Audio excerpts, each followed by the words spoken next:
Welcome to the Midlife Mind Compass, a podcast helping people in midlife learn to think critically and intentionally to reduce anxiety and stress and live a more purposeful and calm life. Whata? And g'day listeners, I'm Michael. And I'm Janet, and welcome to today's topic, which is one that everyone encounters but not everyone is comfortable with. The F word, failure. We're reframing failure as more than just an endpoint. Today, let's view it as a stepping stone on our journey towards success. So in this podcast, you will learn, 1, how to shift your mindset around failure. And you'll discover how to view failure as feedback rather than a final verdict. And by seeing setbacks as part of the growth process, you will feel empowered to embrace challenges instead of fearing them. Number 2, you'll learn practical strategies to reframe failure. We'll share actionable steps, like celebrating small wins and focusing on lessons learned, so you can turn failures into opportunities for both growth and resilience. And through stories of successful people who've used failure as a stepping stone, you'll gain inspiration and learn how to apply this mindset shift in your life, using setbacks as fuel for your journey. Failure can feel like a roadblock. It can leave us questioning our abilities, our decisions, and sometimes even our goals. But what if we could look at failure differently? What if each setback became an opportunity to learn, adapt, and grow stronger? Jim Rohn once said, "Failure is simply the opportunity to begin again, this time more intelligently." He saw failure as a teacher, offering lessons that success actually doesn't provide.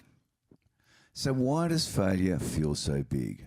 Well, let's face it, failure often feels heavy because we're conditioned to think of it as a negative outcome. Society teaches us to equate failure with inadequacy. But the truth is, failure is just simply feedback. It's a sign that you're pushing your boundaries and moving towards growth. Take J.K. Rowling, for example. Before she found success with the Harry Potter series, she faced numerous rejections. Publishers turned her down time and again. Rowling didn't let those failures define her. Instead, she used them as fuel to keep pushing forward. She once said failure meant a stripping away of the inessential. It forced her to focus on what mattered most to her, and that was her writing. So how do we reframe failure in our own lives? Well, here are a few strategies. Firstly, shift your mindset. So you need to view failure as feedback. Each setback is a way to refine your approach. So ask yourself, what did this experience teach me? Number 2, embrace the lesson. Failure is absolutely chock full of insights. It can reveal weaknesses, highlight areas for improvement, and actually makes us more resilient. Embrace the lesson and use it as that all-important building block. And take action. Don't dwell on failure. Take what you've learned and move forward. Thomas Edison famously failed over 10,000 times before perfecting the light bulb. And he said, "I have not failed. I've just found 10,000 ways that won't work." What a great attitude. Yeah, fantastic. Number 4 is celebrate the small wins. Not every step has to be monumental. Each time you learn from failure, you're moving closer to your goal. Celebrate these small victories, even if they feel minor. Let's look at some examples from real life. One of Michael's personal favourites is Steve Jobs. He loves reading about him. He loved his autobiography. After being fired from Apple, the company he co-founded, Jobs didn't just give up. What did he do, Michael? He went on to create Next and Pixar, both of which contributed to his eventual return to Apple and its revitalisation. And he said, "I didn't see it then, but getting fired from Apple was the best thing that could have happened to me." And sometimes these setbacks lead us to breakthroughs that we could never have anticipated. Another success story, or failure story, is that of Sarah Blakely, the founder of Spanx. So Blakely credits much of her success to her father, who taught her to embrace failure. He would ask her every week, "What did you fail at this week?" It wasn't about celebrating failure for its own sake. It was about normalising setbacks as a part of growth. Blakely learned early on that failure was not something to be feared, but a way to strengthen her resilience. So how can you apply this to your own life? I want you to think about a recent setback. Maybe it's a project that didn't go as planned or a goal that you missed. What could that experience teach you? So instead of focusing on what went wrong, shift your attention to what you learned. And throughout my career, I've faced loads of hurdles. And there were times when I questioned my direction, but each misstep taught me something valuable. I learned to listen more closely, to plan more carefully, and to trust myself in the process. The failures I faced became stepping stones in helping me grow stronger and more prepared. It's about learning to embrace failure as all-important fuel. Remember, failure isn't a detour from the path to success. It's a definite part of the journey. Each challenge is an opportunity to refuel, re-strategize, and continue moving forward.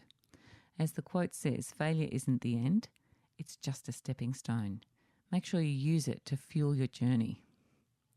In his influential book, Psycho-Cybernetics, Dr. Maxwell Maltz, and if you haven't read it, I urge you to read it or get an audio copy of it, he talks about the power of our self-image and how it shapes our actions and reactions. And he explains our subconscious mind acts as a goal-seeking mechanism. And if we encounter obstacles or make mistakes, it's not a sign that we failed. Instead, it's feedback, much like a guided missile, which regularly course corrects to stay on target. Dr. Maltz's concept of the servo mechanism guides you to view setbacks not as failures, but as signals that help you adjust and improve your approach. By viewing each setback as a course correction, you can maintain a positive self-image and stay focused on your goals, using each failure or setback as a guiding signal, helping you adjust your course and keep taking those vital steps towards success. Here's a little exercise. I want you to think of a recent failure, something that didn't go as planned. Simply write it down, and beside it, write at least one thing that you learned from it.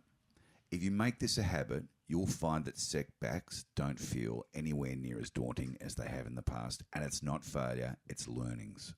Thanks for joining today's episode of the Midlife Mind Compass. It's been great to have you on board. Remember to subscribe if you haven't already for more mindset-shifting episodes that'll help you thrive through midlife and beyond. If you found value in reframing failure, please share this message with someone who might need it. And remember, every single setback is a stepping stone. Embrace it, learn from it, and use it as fuel for your success.